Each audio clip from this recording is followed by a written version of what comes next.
Hello, I'm Jesse McAnally. And I'm Andrew DeWolf. And I'm Brianna Jones. And welcome to Musicals with Cheese, a podcast where I try to get Andrew and Bree to like musical theater. And today, we have probably the most special guest we'll ever have because they paid to be here. You know what? That makes them way more special than every other guest. Literally the most special guest we will ever have. We have basically one of our favorite people in the world and our patron who chose the highest tier. It is Mina Moniri! Yeah! Number one Frank Wildhorn stand. Add applause and like confetti and all that right here, Bree. Play a little Frank Wildhorn song or something. I don't know. Yeah. Play just like the Jekyll and Hyde overture or something. You're this lucky is the moment. Isn't a Frank Wildhorn musical. I'm just saying. Honestly, I just figured you ran out of them. Is that... No, there's still more. Oh, no. We still probably haven't covered her favorite, which is, of course, the Civil War. No. Wait, there's a Civil War one? Yeah, of course there is. Why wouldn't there be? Or would it be Death Note? Ooh. He Death plays Note really is- well in Japan. I'm just saying, they love him. I'm sure he does well in Germany, too. Like, Yeah. everywhere that isn't America, he does pretty okay with. Might say something about you guys. But... We're just the wrong audience. We're stupid, is what we're trying to say. We're dumb Americans. Wildhorn is like over our heads. Like, we get the Honestly, Sondheim, which is like lowbrow. You know, we get that. Wildhorn, no, that's over. I'm calling sometimes lowbrow. Mina, thank you for coming on. We're very grateful for you for keeping the show afloat. Literally, we probably wouldn't even have Bree here without you, so we're very grateful for you. But you're the one that decided what we're talking about today, and why don't you introduce it and tell us why you picked it? So we're talking about A Gentleman's Guide to Love and Murder. I don't know all the, dates and stuff, but the reason I got those. Yeah, you can do that. Those. There's lots of reasons I picked it. First of all, all the songs are great. I love them. And also, I think it's one of the few musicals, I think, that does the fourth wall break really well. And, it doesn't... I don't think it takes me out of it. And they keep doing it. They start with it and then they keep doing it. But then it never sort of takes me out of it. It never makes me feel like they're kind of derailing from what they're doing. I feel like it adds to it, and that doesn't always happen. Like, they try. It's a skillful thing to do. It's a hard joke to pull off. It is, yeah. I mean, most of this musical is like, oh, it's funny. And I think the funniest aspect of it is them trying to do this, fourth wall break, very seamlessly, I think. It's one of the main things I really like about it.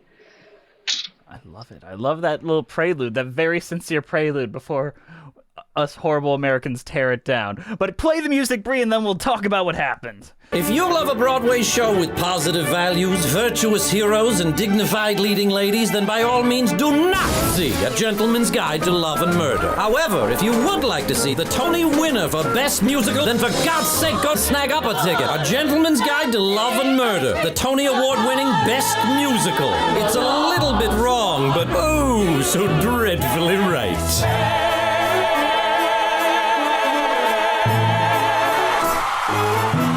A Gentleman's Guide to Love and Murder is a musical with music by Robert L. Friedman and lyrics by Friedman and Stephen Lutfeck. It's based on Israel Rank, the autobiography of a criminal by Roy Horniman. The musical opened on Broadway at the Walter Kerr Theater on November 17, 2013, after previews from October 22nd, 2013. It ran for about 3 years and closed in January 17th of 2016 after recouping all of its funds. So it was a financial success, which is very rare for a Broadway show. It won 4 Tonys, including Best Musical and Best Book of a Musical, and the plot is a distant heir to a family fortune sets out to speed up the lines of succession by using a great deal of charm and a dash of murder. That is like a very succinct plot description, and I'm grateful for MTI for writing it so simply. Can I give my musical theater card and be like, I only really dove into this musical because Mina requested it? Okay. This is a big blank spot in my musical theater. This won 4 Tonys, and you've never even listened to it or anything? It did well. Yeah, I love the I Decided to Marry You Tony performance, and I'm like, oh, that's great. But aside from that, it's kind of been like, oh, it's fine. And then I watched it earlier today, and then I watched it again earlier today, and it's fine. Ooh. Ooh, high praise from Jess. I know, and I'm gonna feel like such a jerk after Mina had that very beautiful, like, oh, it's such comedy and fourth wall breaks. It washed over me in the same way that Something Rotten kind of washed over me, where I appreciated it, I enjoyed it, but I can't imagine myself revisiting it. I think it's a bit funnier than Something Rotten, and Something Rotten was pretty good, but again... I think I appreciate this much more than Something Rotten, but in the same way, I don't think I'm gonna revisit the cast album or anything. I'll rewatch the Tony performance a million times, because that scene is hilarious. I mean, this is much more interesting to talk about if we don't have the same thoughts about it. Easier. Yeah, it's gonna be great. So, you know my history and Andrew's history is I force him to watch things every week, but Mina, when did you first dive into this? Like, what made you fall in love with the show? So this show, obviously, it never transferred to the West End. It's very sad. Which I think it would have done a lot better on the West End. I mean, it would have. I mean, it did great on Broadway, but I think it would have played a lot better. It feels European just watching it. I mean, it is. I mean, it's placed there. I kind of thought it was British. Oh, I guess it's not. It's written by an American. The adaptation is written by an American, but it is adapted from British source materials. Yeah. And you can tell it's adapted by an American because there are bits where I'm like, what are you doing? They're very confused by a lot of locations, and I'm like, where do you think this is taking place? Oh, please give me an example of these. Please let us know these European inconsistencies. So one of the main things they keep talking about is that, so they live in London. And then they say, so the Dice Squids live, close by. And then a few scenes later, they're like, they're in Lincolnshire. And I'm like, Lincolnshire is nowhere near London. It's literally like hours up north. And then a few scenes later, they say, they're in Salisbury, which is completely away from both Lincolnshire and London. It's like way in the west. So now I'm thinking, like, who wrote this and who thought, we're like, let's just put random English towns. No one's going to look. It's whatever. Well, I mean, let's be real here. Everything in England is close together to an American. I mean, our country is so large. Size-wise. It's not really, anyway. I don't know. I'm imagining someone being like, I'm in New York City. I'm going to go 45 minutes down to Albany. That's not 45 minutes. I don't know what that means. Yeah, exactly. Like, literally, I get it. Like, I can see why that would make sense to other people, but it's really like a 3 to 4 hour drive here. Yeah. Yeah, exactly. It's very obvious that American wrote it. I mean, I didn't catch all that, but I mean, I know British people really love themselves, like, a lot. Yeah. So I kind of figured that this, like, it has all the British stuff in it. I was like, it must have been a British show. Well, the movie that it was based on, it wasn't based on the movie, it was based on Kind Hearts and Coronets, that's what it's called. And the movie people actually tried to sue the musical people because they were like, you took it from us, and they were like, no, we took it from the actual source material. That's always a clever play, right? Yeah. No, it wasn't you guys. It was the thing you guys stole that is in the public domain. It's like every time you readapt The Wizard of Oz. Well, yeah, you can't do the slippers because that's not in the book, but... Yeah. Wicked did it by shining red lights at the silver slippers so that they look like rubies without being ruby slippers. It's clever. Sorry, but you asked a question. You said, what is my relationship with this musical? How did you discover the show? Well, from the soundtrack. It was on my Spotify Discover Weekly. That'll do it. How long ago was that? It was a few years ago, I think, because after I listened to it, I think like a year or two afterwards, there was an amateur production of it in our town, and that's when I actually saw it. And what they did was that they didn't have the Dice Quiz all played by the same person, which I think ruins it. Yeah, I agree. That's like one of the best parts. It just takes away a lot of it. It was okay other than that, but that's the only thing that's odd. But yeah, that's... Okay, now, have you seen the original film that it was not based on, but they claim is based on? A very long time ago. It's different. The plot is different. It is different, but they kept the same double casting from that, which I thought was very, very smart. Yeah. That's probably why they were thinking they could get away with suing them, is because they took that.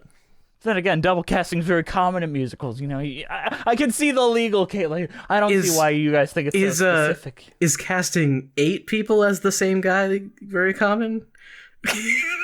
It's not common. It's not the most ridiculous thing in the world. I suppose not. But Mina, I think I need to dive into your taste in musicals really quick.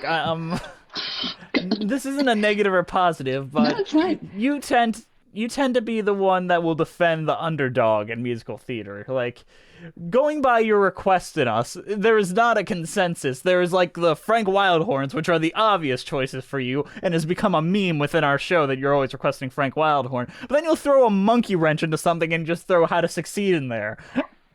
I think I think this and How to Succeed, in my mind, are very similar. I can see that, actually, yes. Yeah, so they're in the same sort of... So I kind of, like, fluctuate between the, like, weird ballads and just very obvious poppy Frank Wildhorn, which is great. And then I kind of like more of things that feel a little bit more classical or more close to, like, the operetta form that, like, obviously most of musical theatre comes from. But I have, like, a weird fluctuation between the two. Doesn't make any sense because they have nothing to do with each other. So you would say that this is more of the classical style? Yeah, I mean, I think it feels very similar to like an operetta because they do like those huge like aria type songs, and they have like those like patter. I think it's called recitative. I'm not. It definitely does call back to classic musical cheese. And that's really what this show is all about. So I feel like you're the heart of the show here with this type of request. Yes, but I also feel like, in comparison to, like, say, How to Succeed, which I think is, like, a perfect brother to this, I hate the main character. I do not support him in his goals. I don't think you're supposed to support him.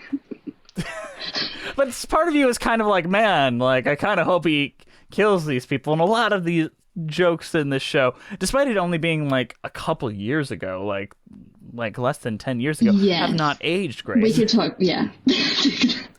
Are you talking about like the cannibal tribe or something like that?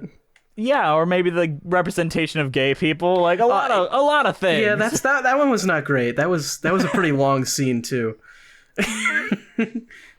There are two songs that are very I'm not sure how they got away with that in like 2014, I think. Irreverent. Well, Book of Mormon just came out, so they're like, oh, we can get away with anything.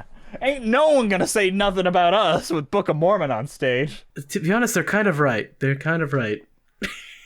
How do we let Book of Mormon exist? I'm still kind of dealing with that. I wish we had talked about that in our Book of Mormon episode. Like, how did we let that go up? It's just too funny to not allow to exist. I mean, it's still going on. That's not true. Book of Mormon is still on, like, at least on the West End, it's like very popular. I'm like, I mean, I understand the songs are good, but also no one is having the conversation that like, is this okay? No? Okay, we're not talking about it. I mean, we still haven't had that conversation about South Park, so I don't think we can do Book of Mormon quite yet. If there's anything good about quarantine, it's no flippin' South Park being released. That is great. They did the quarantine special, didn't they? The last thing we needed during the election cycle was them adding their 2 cents to this. They're like, yeah, you're right. Trump kind of wasn't that bad. I mean, let's just really think about this for a second. Here's our satire of both candidates. South Park is that guy that like runs up and is like, well, actually, both sides are bad if you think about it. South Park is the cartoon version of Ben Shapiro, and like that's even giving it too much credit at that point. I don't know if I'd go that far. Version of Ben Shapiro. I feel like South Park is a little bit better than Ben Shapiro. Ben Shapiro is just awful. I'm thankful that he is getting deplatformed more and more every day. That makes me so happy. But enough about Ben Shapiro and South Park. Back to A Gentleman's Guide to Love and Murder. This does feel like a very West End piece, and you've called us out recently for talking a lot of mess about the UK West End. And while we're recording this, you haven't heard our most recent episode, or maybe you have, I don't know, on Amelie, where we basically praise like all the UK additions in the most recent production and how much better that is. Amelie was and one of the last musicals I saw before quarantine. Gosh, it's beautiful, Very good. but still not 100% a great show yet. It'll get there one day. I thought it was okay. It wasn't terrible. It didn't have a terrifying fish monster like the Broadway version did. So I didn't watch the Broadway one, so thankfully I didn't have to have that nightmare. Nope, I always try to give Andrew the best case. But what is the difference between like the Broadway sensibilities and the West End sensibilities, and how do you think? Why, like you stated earlier, that you think this would have done better on the West End than on Broadway. I want to know why. Well, I think Broadway has obviously one of the main moneymakers of Broadway is tourists, right? Like, tourists come, they're like, oh, I want to go see Cats, or like something that's obviously huge. I don't think it's the same. It's not the same thing for the West End. People aren't like coming to London being like, oh, let's go. I mean, people do see West End shows, tourists, but it's not as big.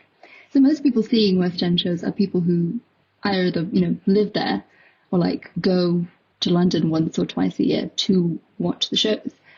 And I think something like Gentleman's Guide, which is, I think, like set-wise, it's very simple. There's no like whoosh, there's no fireworks happening. There's no like huge mega musical situation. There's no barricade or anything coming in. Yeah. That sort of things, I think, plays a lot better in the West End, because we're not really looking for the flashy stuff that Broadway needs, obviously, to make money. So I think something like You're looking for Mamma Mia's. Yeah, we love our Mamma Mia's. Looking for David Hasselhoff. Something DJ like that. saved my life. DJ saved my life. This is going off the rails. So yeah, I think that's why I think it would have played a lot better on the West End, because that's what we kind of want. Yeah, like a simple, funny, dark. We love our dark comedy. So yeah. Yes, this does feel much more European than American. And I don't remember what I brought this up recently in, but I was having a debate with someone where European humor just tends to be much darker, much more mean, and much more of the joke is on the audience in a way. Like comparing the UK office to the US office is like night and day, where they don't always get back and be happy at the end. It kind of ends on a down note. And this gives me that same kind of like, ooh, this makes me feel uncomfortable vibes as the UK office did. Yeah, we like to feel uncomfortable. We should probably get into the plot of this, huh? Yeah. Let's do that. Andrew, what is the plot of A Gentleman's Guide to Love and Murder? Sure, I can run us through it. I mean, run us through it. It's really quite simple, honestly. You have the lead, who be honest, I can't quite remember what his name was. Monty, right, Monty. And he has his mother, who tells him that he is secretly part of the Dythesquith family line, who are, I guess they have a lot of wealth. So he wants in on that, and he is he's ninth in line or eighth in line. There's 8 people in front of him. There's 8 people in front of him, so he's ninth in line to get it.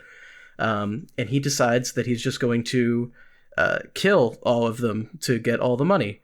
And he also has a love interest who, she is honestly just terrible to him. He does have 2, but he gets one later.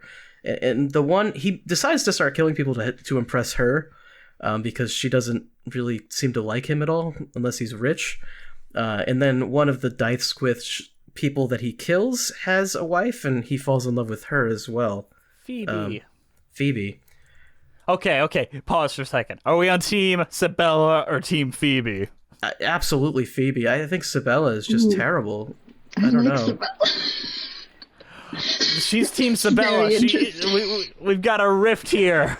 I don't know. All right. She just seems awful. Right. I'm moderating. All right.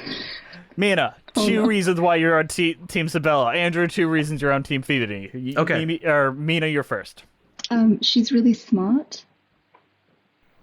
Okay. Calculating. I like that in a person. It shows that you can use your mind. She does use that to be conniving and manipulative. Yeah, but so does everyone else. We're not Not Yeah, the Monty moral is like police. the king of manipulation. Whoa. I They're mean, perfect for Monty's each other. awful. Monty is awful. So, I mean, we're not on Team Monty here. I'm just saying. I mean, so are all the dice squids. They're not amazing people, so. Is their name a play on Dies Quick? Am I imagining think, that? I think so. I mean, their name was different in the movie, but I think they changed it here to be like, oh, they're dying quickly. Yeah, Yeah, right. Dies I think that's funny. I thought that was a funny joke. All right, second reason for Sabella, I guess. I don't know. We're still on that. No, I just really, Mina. I really enjoy all her songs and the high notes. Oh no, I think she's a fun character. I just think as far as if I was gonna get with one of them, Sabella is just miserable, and Phoebe is nice. I don't think she's perfect, but she seems a lot nicer. So I think. Would you be polygamy bros with them? I mean, I guess I have to say yes. Because if you don't have to choose, take them both. Yeah. That was a weird... I did not see that flex coming by the end, I'm not gonna lie. Yeah. Where they all just kind of go off in the sunset, all three of them together. I feel like... Yeah, I'm not sure what that this was isn't about. Utah. Like, you couldn't get away with this. I feel like the real ending is he gets executed in the end. You know? Maybe the whole rest he just made up. He wrote that into his diary, and we're hearing that story. Jacob's Ladder style. Ooh. It's a Jacob's Ladder. Been a while since I pulled that one out. Yeah. You know they remade that movie? Just to go off the rails for a second, they remade Jacob's Ladder and released it last year just underneath everyone's nose, and it's awful apparently. It's just terrible, and I didn't even know until I for some reason Googled it, and it just there's just a remake and it's just bad. When is the musical adaptation of Jacob's Ladder? Come on. Never soon enough. Who is Jacob? Never. It's a film, and basically the premise is he's just flashing back to an alternate reality right before he dies, and you think it's the real world, but really it's just like right before he dies. Well, I mean, it's not implied it's the real world, it's implied it's hell, and he's going to heaven, and then it flashes to the end, and he's actually just dying, and it's all in his head. Oh, sounds hilarious not comedy. interesting at all. It's a hilarious dark comedy. Very funny. It would play well in the West End.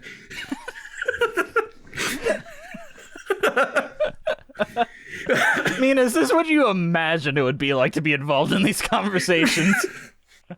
No. I've wasted my money. I've wasted my life. Okay. Back to the dies quick. Back to the dies quick. So Phoebe and Sabella are the two ladies he has to basically pine over, and he's debating over while he's doing all these hilarious murders, these great murders. They are actually pretty funny. I mean, to be fair, They are. The backdrop's use of like projections is like brilliant. Okay. And, like I've never seen projections get a laugh the way they have in this. I feel like we have to do like which one was the best. Who died the best? Mina, you're up first. I think the first one, the priest. The Yeah. priest is really good. I almost feel like you have to pick the priest. I think the beekeeper was relatively funny with him laying on the bench upside down. That was kind of funny. But it wasn't as visceral, you know? You want that gore. What do you think, Jess? I'm gonna pick the elder Dicewith who dies of a heart attack in his sleep because He picks has the most- worst That's one not- as his that's favorite. Not a murder. Oh my God god. did the murder. God did the murder. He picks the only one that wasn't even a murder, and he's like, that was the best murder. That was the best one because he felt no pain. What a Jess move. Didn't feel pain. He was like seizing on stage. What are you talking about? He definitely felt pain. You know what? That's fair. Heart attacks I just couldn't definitely think of hurt. one. I'm not gonna lie. I don't know. I haven't had a heart attack yet. I'm looking forward to it, but maybe I have heard that they are very painful, and that's Yeah. like, yeah. That's fair.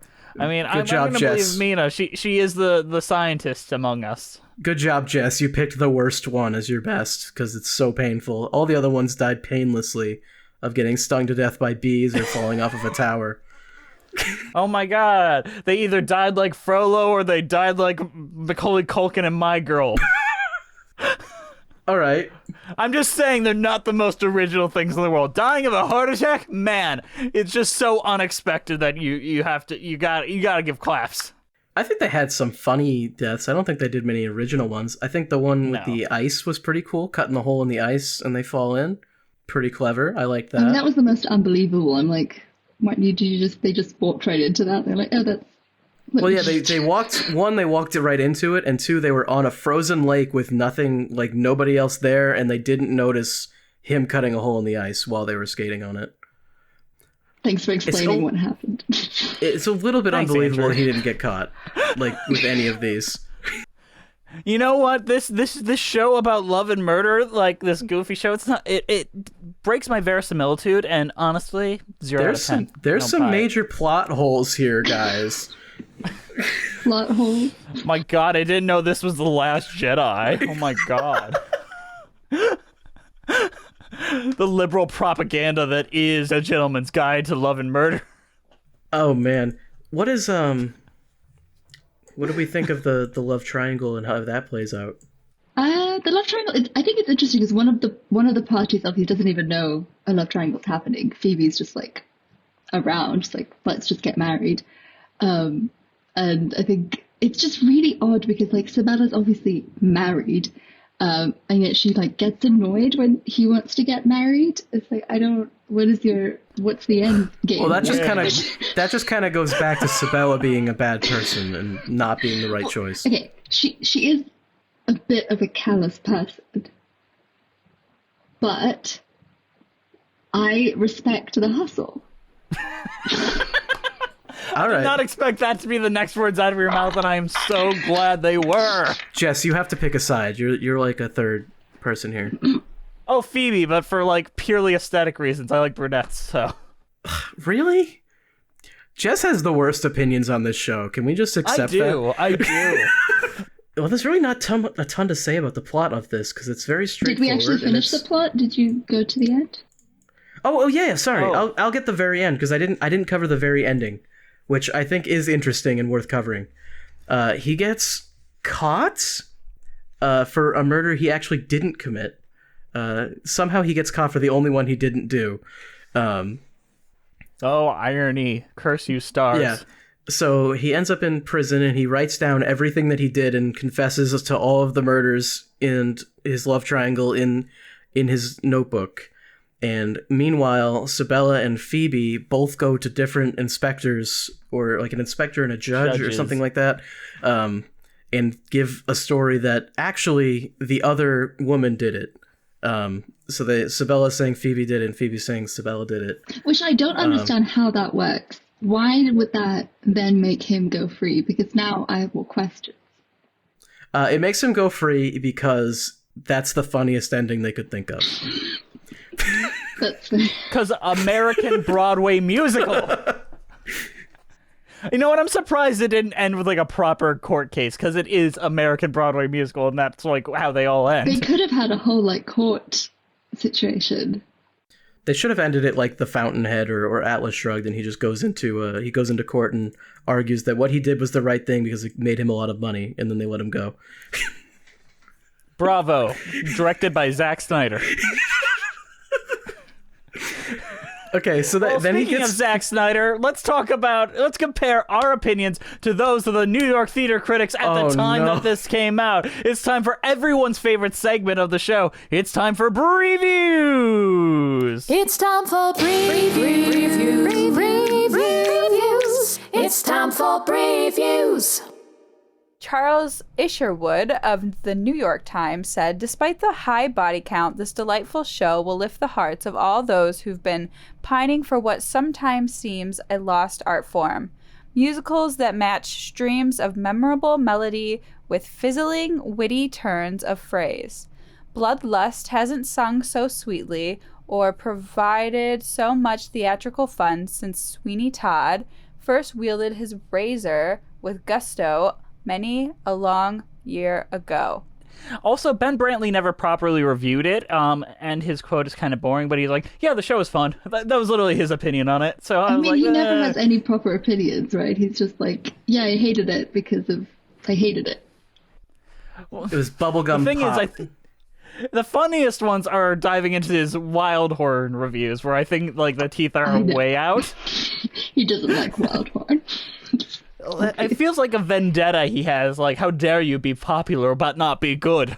It seems like even if he made something good, he would still rip it to Bonnie shreds. and Clyde, literally that happened. We saw that. Yeah, we did that, right, yeah. I mean, I can't disagree with that. It's a very fair opinion. Charles Isherwood is a much better reviewer than Ben Brantley, but I think that Jesse Green is a much better critic than either of them. I mean, if that makes sense. It's a show that won 4 Tonys. I can't expect any negative reviews on this, so... I don't know. You get the wacky ones sometimes, where you get the rainbow cardigan girl. Like, you dive far enough back into the New York Times, you get some insane stuff. Well, that wasn't a negative review. That was a positive review written in the weirdest possible way. No, it wasn't even a positive. It was a middling review. Like, it was fine. My daughter had fun, though. It was a middling review, but it gave someone else's review in the middle of it, and they said it was great. I see the light hitting Mina's eyes. She has a quote on her Twitter that says, "If you're the smartest person in the room, then you're probably in the wrong room." And I think it just dawned on her that she's in the wrong room.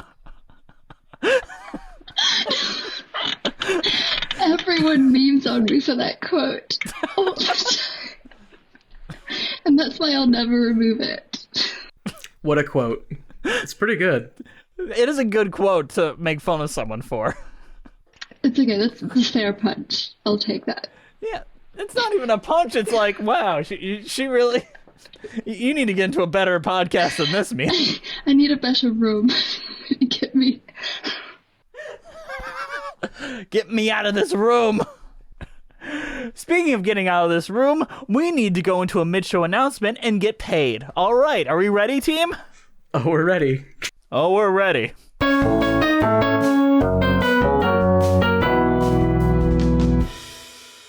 Hey guys, sorry to interrupt you in the middle of the show, but we've got a shill at you. Today's show is brought to you by the extremely kind donations by our donors over at Patreon. Andrew, tell us a little bit about Patreon and who's supporting us. Oh boy, Patreon is where you can go if you'd like to donate to us and possibly get some extra content. I mean, we have a Gallivant podcast going on there. We have the backlog of Fosse Verdon and Annie and Glee. Nightmare Before Christmas and Glee and just all sorts of stuff that we just put up on there because we have like 5 minutes to record it and we just go for it, you know? It's sick. Our current patrons are Terry Needleman, John Donna, Lily Ackles, Danielle Renix, Jess the Stampede, Joseph Evans Green, Carrie Ahern, Irigale Joy Whiter, Christine Malmadel, Cole Birchfield, Mary Lou Choquette, John Vanels, Heck You, I Go By Elijah Now, Russ Walker, Musical Hell, Emily Gracie, To Blam, Kyle Summers, Janae C., Ewan Cassidy, Tass Skier, Fire of September, Monica Thoreau, Mina Moroni? How's that pronounced? Kyle, Christina Francis, Felice A., Liz... Not even a laugh. I couldn't even get a chuckle. Corey Wilmarth, Allison Starr, Nothing Is Certain Except Beth and Taxes, Elizabeth, John Vanels, Thespian, Ren Cullen, Jamie Holland, Wait in the Wings, Brent Black, Haley Murray, Allison Wonderland, B-Way Flicks, Nathaniel Stacy Coombe, Lady Malvolia, Spectacle Machine, Jacob Stroop, Robert Benjamin, Rochelle T., Jessica Tubas, Genevieve Hartnett, Cass, Just Cass, Mitchell Young, Dale Windecker Jr., Chai Teacup, Hayden Wilder. Yeah, Wilder. That's a cool name. Katie. Yeah, real difficult to say. McDonough. McDonough. What? You said McDonough last time. I did not. Yeah, you actually did. Oh, maybe I did. Thank you for this extra financial support that helps us keep the lights on here at Musicals with G's. If you'd like to join them in supporting us and get tons of fun perks such as Patreon-only commentaries or episodes a day early or even earlier, or you can even guest with us if you pay enough money, come join them over at Patreon.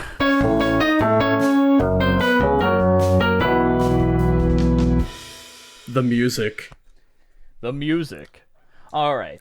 So, what do we think of that opening prologue, like, about the warning to the audience? For those of you of weaker constitution, for those of you who may be faint of heart, this is a tale of revenge and retribution. So if you're smart, before we start, you'd best depart. You'd best depart. I think it's pretty sick. I think it's great. I think it makes a promise that the rest of the show doesn't quite keep, but I love it anyways. And what promise do you think that is? It makes it seem a little bit more high comedy and less like clever hijinks, if that makes sense. Okay. Maybe. I don't By know. high comedy. It seems a little bit more jokey in the more American way, I think is the best way to say it. Oh, you Okay. thought it was going to be like an episode of Jackass or something? Like, But no, closer to something like Book of Mormon or something rotten, a little bit more broad. Okay. Oh, So you okay. want slapstick. No, I was pleasantly surprised, but it feels different from the rest of the show. Okay. I almost feel like that this show delivers slapstick. So, I mean, I feel like it delivers it in one scene, and we'll get to that a little later. But for the rest of it, the slapstick is mostly like off-screen and less physical comedy. I don't know. You got the pretty fun stuff where he's like leaning really far. Like, it's all physical. Yeah, humor. that's the one big scene. It's one big scene between two doors. There's also all of the death scenes, which are also physical comedy. It's that's more like, oh, cool staging. Looks like his head got really cut off. Yeah, I think that's more staging. I don't think that's like, oh, look, funny, haha. They're dying. And she's the smartest person in the room, Andrew. I don't know. I thought it was pretty funny when the beekeeper was laying upside down on a bench. I thought that was pretty funny. Yes, but that's staging. It's not like slapstick, and that's fine. It's just two different things. And I think I the suppose. prologue like starts that sort of fourth wall break really well. Yes. And it kind of reminds me of what Beetlejuice tried to do, but in Beetlejuice, I hated it. I did not Okay, like. elaborate on that. I love that thought. Explain more, please. So in Beetlejuice, when they do the whole like, oh, this show is about death, blah blah blah, it does not then follow throughout the entirety of the musical, where it doesn't come back to that. It never like does like little fourth wall breaks that are funny. Whenever it does fourth wall breaks, I'm like, I'm out of it. I'm out. Like, it's just not. I don't care. Like, it doesn't add anything to it. It doesn't add anything to it, basically, is what I'm saying. For this, I think it definitely adds something good to it. Yeah, no, I agree with that. And I was just like, I'm glad you explained that, because that is a very good, like, these are substantial fourth wall breaks. This isn't like Deadpool. It's not just We're a fourth Deadpool, wall break guys. for the sake of a fourth wall break. Yes, we're not going to just say, fuck Brigadoon. That's what he does, right? Or the Music Man. Or music. Yeah, I think that's great. I think we can move on from there. I think that Mina really wants to talk about some of Sabella's songs. So do you want to talk about I Don't Know What I'd Do? Sure. Do you hate these earrings? Now the truth, don't be kind, I don't mind, because I hate them too. No, no, no, don't squeeze. Monty, you're a tease. Oh, Monty, look, my shoe. I don't know what I'd do without you. I mean, besides from all the like amazing high notes she does all the time, Yes. the actual like staging of it is really funny. I think like she just walks around a lot and like Yes. is in his way and like pushes him, and that whole thing I think there's an art to that. Like you can do that very badly, right? You can like have a song that's very good and then end up with a staging where someone is either just like standing somewhere and singing or walking around really clumsily and like it doesn't add anything to it. But for all her songs, I think it just really shows how absolutely calculating she is. And you can see that in the song and you can see that in the staging. And those go really well together. So I enjoy all of her songs. So I Don't Know What I'd Do, and then she does Poor Monty later on. And of course the door one. What's that actually called? Yeah, I've decided to marry you. Yeah, that one. But I do want to say, when you were talking about like her like physical comedy side to all of her songs, it did dawn on me how very few comedy roles there are for like women on Broadway, like to be like funny, and this really was refreshing to see two very important roles and both of them have opportunities to be funny where it isn't coincided with annoying the way that a lot of like say a Kristen Chenoweth type might be. Yeah. I mean, she doesn't play it like, I mean, you could easily play this as an annoying like shrew, right? You could play this wrong and it would look just annoying, but I think she does a really good job of like walking that fine line of actually being funny and not the annoying woman, which, you know, is sexist in itself. Like, why is it always annoying if a woman does it? But that's a different conversation. I mean, there's a lot of roles that are just annoying if a man does it, but apparently they tend to win Tonys for it. That is where I see the issue. Like a Nathan Lane type is annoying, but he tends to win Tonys for it. A Kristen Chenoweth type, it's fine, but let's give the Tony to Adina. Yeah, I mean... Sexism, it's fun. It's great. Is it, though? No, it isn't. Oh, good Andrew, point. I thought this show would have taught you sarcasm. My God. Oh, I haven't learned. I mean, speaking of sexism, I think another thing that Sabella does well is that she knows what she wants, and like in the time that I guess this is set in, I mean, she wants to be rich. She's like, okay, I need money. Like, that's how I'm going to continue. And like, this is the plan. That's what's going to happen. Like, she doesn't, you know, she doesn't have something stupid like love, you know. She's like, what is love? Okay, like, just... Baby, don't hurt me. Don't hurt me. Yeah, whatever. Like, she doesn't believe in it. It reminds me a lot of Amy March and her specific monologue from the movie version, where she's like, you know, it's a financial transaction getting married and not much else. What movie? Oh, you're talking about the newer Little Woman. Okay. Yes. I haven't seen the new one. Oh, you should. It's good. Yeah, everyone really I just really like the older one though, and I feel like the new one will make me annoyed. You never know. It might. Maybe. I'd be very interested in your opinion. If you ever do get around to watching it, let me know what you think. I guess we have to talk about the cringe song, Better With a Man. Women are soft against your skin. They're awfully nice to nestle with. But when the sport is masculine, you need a man to wrestle with. Gentlemen have secrets they will Gentlemen have secrets they will never tell. They'll never tell their wives. It's cringe. I mean, it belongs in a cringe compilation on YouTube or something. Like, I don't know if it needs to be on Broadway. So, I mean, basically the entire song... in the show. Also, I'm trying to find out what is the joke. Like, maybe... I mean, I can explain it if you'd like. The joke is that he's gay. Thank you for mansplaining it. I appreciate that. I really do appreciate when you do that. No problem. Because my dumb brain can't process that, and without it going through the filter of you. Well, yeah, I mean, I think that's pretty much the explanation. The joke is that he's gay, and that he wants to get it on with Monty. But he's married to a woman. Oh, yeah, but that's just a cover, and, like, we know that, right? Wink, wink, nudge, nudge, he's gay. He's definitely... I mean, did you see the thing he did with his butt on the scooter? I mean, come on. Oh, my God. I mean, you're not wrong. That is the level of humor that this song brings, and it has an age grade. And I remember watching it and being like, ooh, it made me uncomfortable. This was the main part where I was like, man, why did they do that? Like, the whole rest of the show so far has been pretty, like, funny, and, like, you're going to go with the gay joke? Like, you're going to bring that out?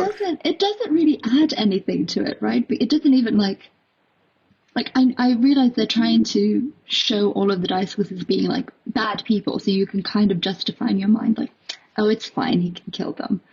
But, like, what is like, it's like, oh, okay, so you can kill him because he's gay? Is that... Yeah, that implication...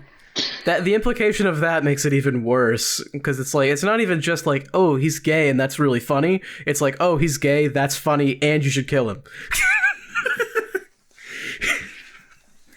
And steal his wife, too. Like, I mean, she was obviously... steal his wife. Wouldn't it have been better if they, like, buddied up and, like, he's like, I want away from the Die Squid legacy. I want to go live my own life. And he's like, all right, I'll help you. He's not Phoebe's husband. No, he's not Phoebe's husband. Okay. He's something. He was like related and they're introduced in similar scenes. Yeah. Okay. So I get why Andrew made that connection, but they're like cousins or something. They like lived together or something. It seemed like it. I don't remember. Yeah, brother and sister. Mina got it. Mina's seen this show more than once. I've seen it one time, okay? I'm just piecing it together from what I saw. You're just like Ben Brantley every time we review something, so you should bring that same amount of work to it, Andrew. All right, hypothetically, let's say you met someone who was gay, and then they brought them back to your house. You should kill that person for their money, right? Bees. Bees. Use the bees in their house to kill them. Stop the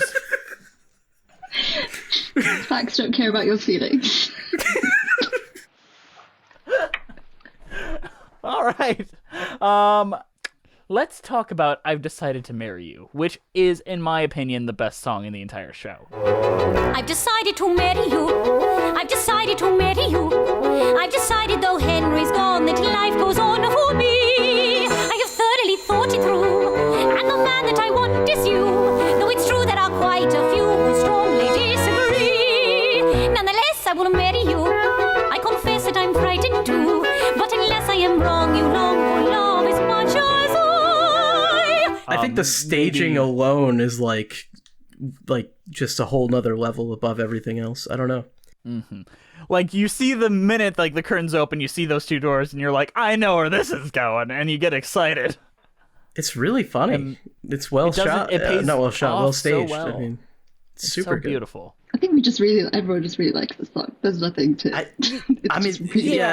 don't think there's much to say other than just like, this is super good. But it's so rare. Like, let me say it like this: a patter song being like the #1 song. Like, this isn't like a ballad or anything. This isn't the one that you would hear on the radio, for one. 2, it's so rare that I get chills just on physical comedy and like watching it play out with the music. Like, that is so impressive to watch any actor do. Like, I've seen the tour production as well as the Broadway production. Both of them knock it out of the park with this scene. As well, it's just the overlapping dialogue, or not even dialogue, sung lyrics, makes it re-listenable and rewatchable so much. And also, if you guys haven't seen like the point of view cam version that they did for the Tonys, where they put a camera on the gentleman playing Monty, so you got to see the song from his point of view, that is a lot of fun to watch too. That, because he does that, like he does those things where he's like leaning so far out of the doorway. Yes. Like, that must be cool to see. Highly recommended. Like, that might be required watching after you listen to this podcast and leave us 5 reviews on iTunes under 3 alias accounts, of course. No one's leaving your reviews. People don't do that. Yeah, but that's the only way the algorithm picks us up. People don't do that. That's such a weird thing to like base anything on. Nobody leaves reviews. I agree. I've been telling Jess this the whole time. It's all about merch. You gotta sell them the t-shirt. As a patron of us, you've never left a review on iTunes. No, I don't leave reviews for anything. That's not a thing people do. Well, Ben Brantley does it, and he's got a lot of money. You know what, Mia? You could be the next Ben Brantley. You ever think about that? No. Give up your entire career as a scientist, computational like biophysicist. I think I'm okay. Get that right? Like, you just go reviewing theater shows. Theater. Honestly, might be more lucrative. I mean, look at us. We rely on the money of Oxford University to pay for this musical theater podcast. Who would have thought we'd get here? Don't actually say that, though. Like, Oxford will be on my back. Like, what are you... What lies are you spreading? My bad. Sorry. Is there any other songs, worth talking about? I feel like that's the best one. Can we talk about Lady Hyacinth Abroad and how that got through?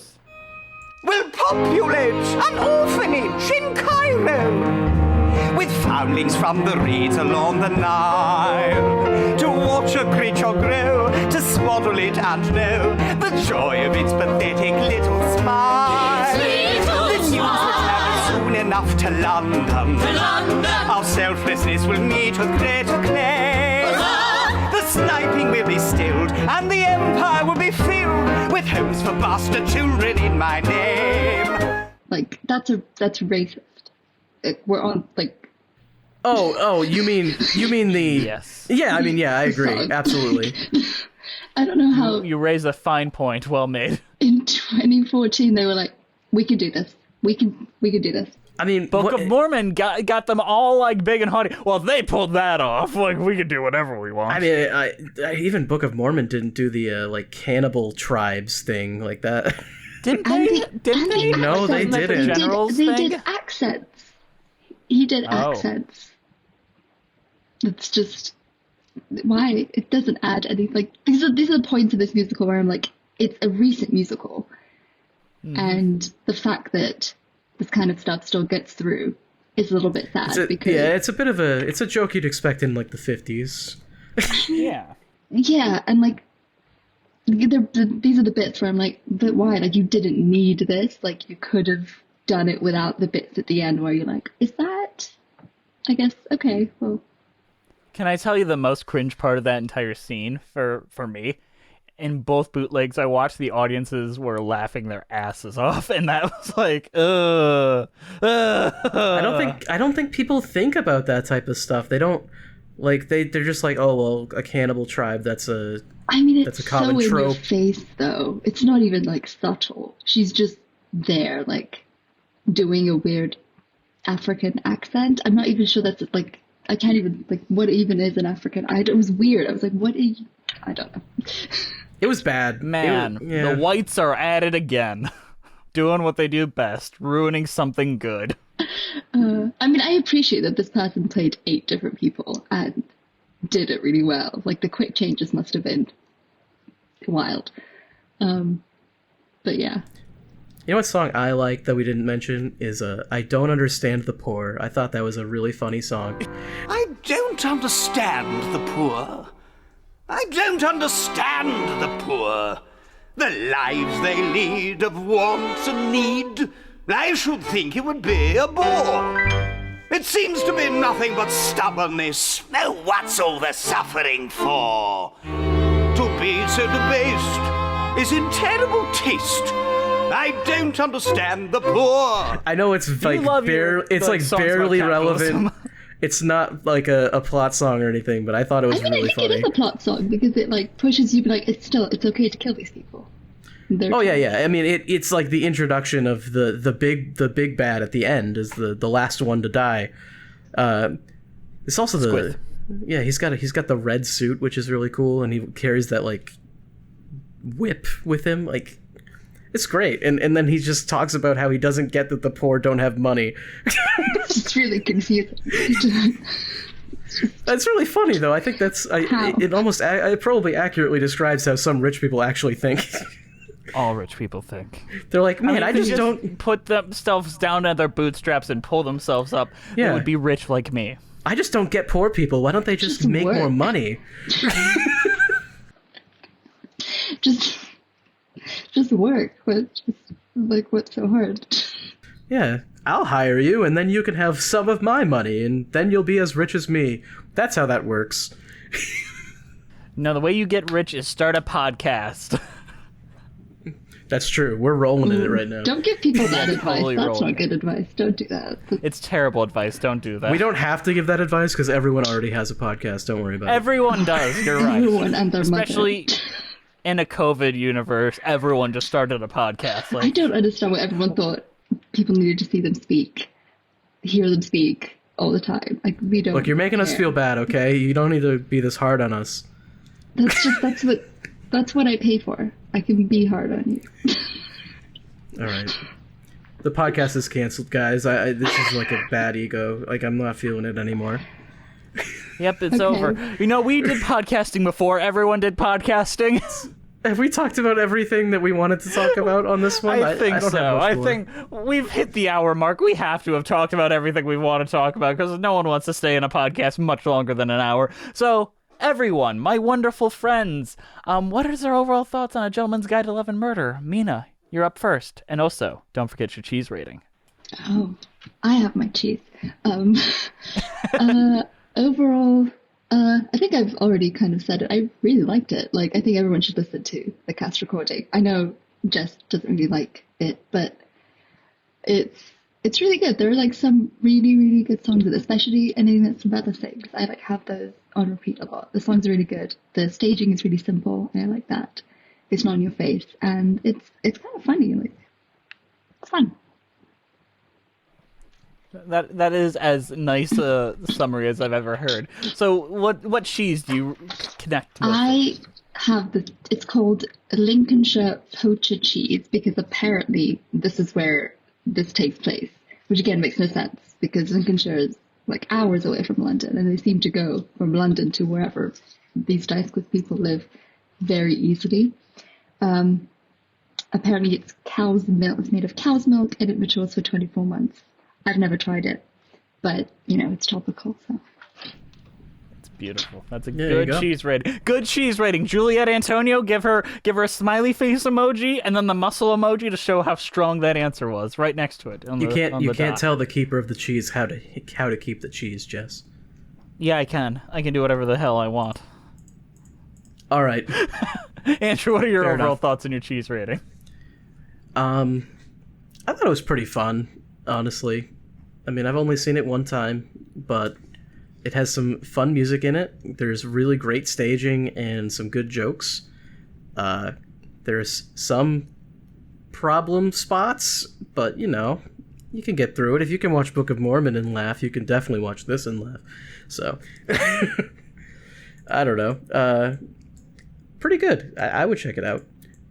Cheese rating, I'm gonna give it a cheese with honey, because the bees got it, baby. The bees, not the bees. All right, Bree, what did you think of our discussion and your cheese rating on that? And don't forget you're muted. I unmuted myself. I got it. Don't mansplain to me. I loved this discussion. I loved having Mina on here, and I think she should be on here more often. I agree. And maybe we don't make her pay for it, guys. I think she should just be a No, host. don't say that. Remember, she's paying your salary, Bree. Sorry, Mina, I tried. But my cheese rating, because this felt like a party to me. This felt like a really good time. And what do you give the guest at your party? You give them a nice charcuterie board that has lots of cheeses on it. So that's what my cheese rating is today. A nice charcuterie board. Charcuterie? No, charcuterie. I like to call it a charcuterie board. Oh, that sounds filthy. My God. In public? At a party? At a party, a charcuterie board. Don't pull out your charcuterie at a party. All right, Jess, what was your thoughts and cheese rating? You make it sound like I'm real down on this show. I'm not. I had a good time. I just can't imagine revisiting it, is the thing. It has very little rewatchability. I'll come back to I've decided to marry you, the actual Tony's performance and all that. I will continue to. I appreciate the double casting. I think it works very well. It is very rare that I think set design is hilarious, but a lot of it does, and the projections are so well done that it's super impressive. Once again, there are the hiccups, the homophobia, the racism, but Mina kind of made me realize how very few roles for women there are like this, and how kind of compelling Sabella and Phoebe really are as characters that have their own goals despite them kind of serving a man. It is a weird kind of flex on a different type of role that a woman plays. It's not just marrying the librarian that eventually falls in love with the main character because, oh, a man, which basically that role is. So that has given me a new way to look at this, and I maybe 10 years down the road they'll do a revival where they change things up and it'll be great. Maybe it'll go to the West End and they'll Amelie it up and make it beautiful. They only really need to change 2 scenes to get rid of the problematic stuff, honestly. There's not that much in this. And for a 2-act comedy, this flies by. This goes by really quick. This does not drag. It doesn't feel boring or anything like that. the laughs never stop. It is enjoyable. However, I feel like once I've done my one laugh, I don't think I'll laugh again once I rewatch. So my cheese rating is Gallybagger cheese, found in the Isle of Wight, because it feels like a kind of name that you'd find, like, it feels like a lost Dysquith child. Gallywagger Dysquith! Oh my god, we've got to kill him! What do you think British people are called? No, I don't think it is British people. I think it is American impression of British people. Yeah, okay. I think British people just pick long names for themselves to make them seem more important. It's to make it hard for you. You have to remember my long lineage, my long family lineage. I need every last name I've ever had connected to my last name. All right, Jess. I don't know. Mina, McAnally. I think it's time for McAnally. I know. I know you want to say it. Come on, just say it. Okay. Mina, I know you've got a lot of socials. Do you want to promote them out for the world so people can follow you? If you don't want to, you don't have to. But you don't have to. I don't actually remember my Twitter handle, but I think it's... What's my Twitter handle? Follow my Twitter, guys. That's it. Follow my Twitter. Figure it out yourselves, kids. No, it's just Moniri, if you can figure out how to spell that. M-I-N... No. I-M-O-R-I. No, Jess, you messed up the first two letters. That's wrong. M-O-N-I-R-I. Okay, M-O-N-I-R-I. Did I do it? Not that hard, but yes, you did it. Man, Jess, I'm just trying to do it from memory is the thing.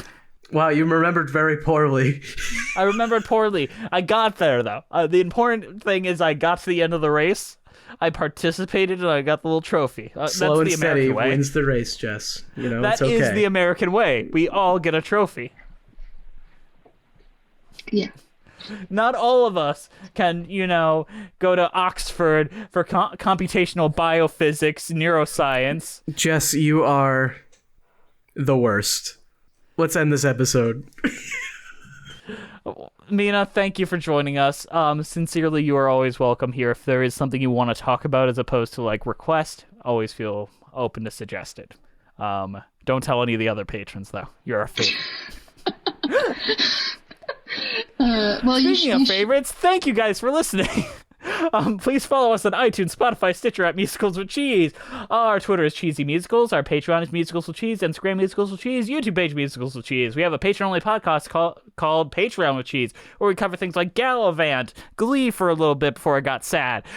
We covered a bunch of Muppet movies. It's a lot of fun. We also have commentaries up there. Mina's probably listened to one or two of them. I don't know. If you want to shoot us an email and tell us how wrong we are about Gentleman's Guide to Love and Murder, send us an email at musicaltheaterlives@gmail.com. Our transcriptions were done by Masha Litvinova. We love you very much, Masha. Our title card was created by Jolene Casco. Send her some love on Instagram at Jolene Casco. Our keeper of the cheese is Juliet Antonio. Thank you for that. This show is produced by the lovely, the sweet, the kind, the talented Brianna Jones. We love you to death, Brie. Thank you to the Broadway Podcast Network for having us on the platform and for not kicking us off yet. It's gonna happen sometime. Maybe this time. Mina, is there anything you want to say before we wrap this on up? No, that's all. That's... I don't have anything else to say. I never realized how, long-winded that outro was. I don't think I get this far. She never gets to the cheese rating. Never. It's like Brent, who literally just says, I haven't heard a cheese rating in 70 episodes. They give up on us so soon. They do, though, but it's fine. I get it. An hour is a lot of time to dedicate toward it. And also, once you kind of feel the show ramping down, you're like, all right, let's get to another one. I mean, literally no one it. is listening to this. This right now, no one is listening. Literally, we can say you want. anything right now. Okay, that is an opportunity that I've never thought about. Okay, we got to think of something important to say No here. one is listening. Exactly. Mina, do you think you'll listen to this far in because you're in it? Or will you even listen to this episode? No. If you're listening, tweet at Jesse and he'll give you $100. No, I won't. Tweet at me, specifically with a link I need this to be very specific to know that they got to the end. So if you tweet at me with a link to Bustin' by Neil Cicierega, then I will give you something. I can't promise it'll be a good something, but I will give you something, and you have to be the first one. All right? You can't just go back to this 5 years later and be like, oh, I'm going to send him Bustin' by Neil Cicierega. You're not getting the link. No one is. Bustin's You never great. know. This is No a man's great land. test to see how much our patrons and fans love us. So I think, thank you, Mina. All right, that's all we got to say. We'll see you guys next time on Musicals with Cheese. I've decided to marry you. I've decided to marry you.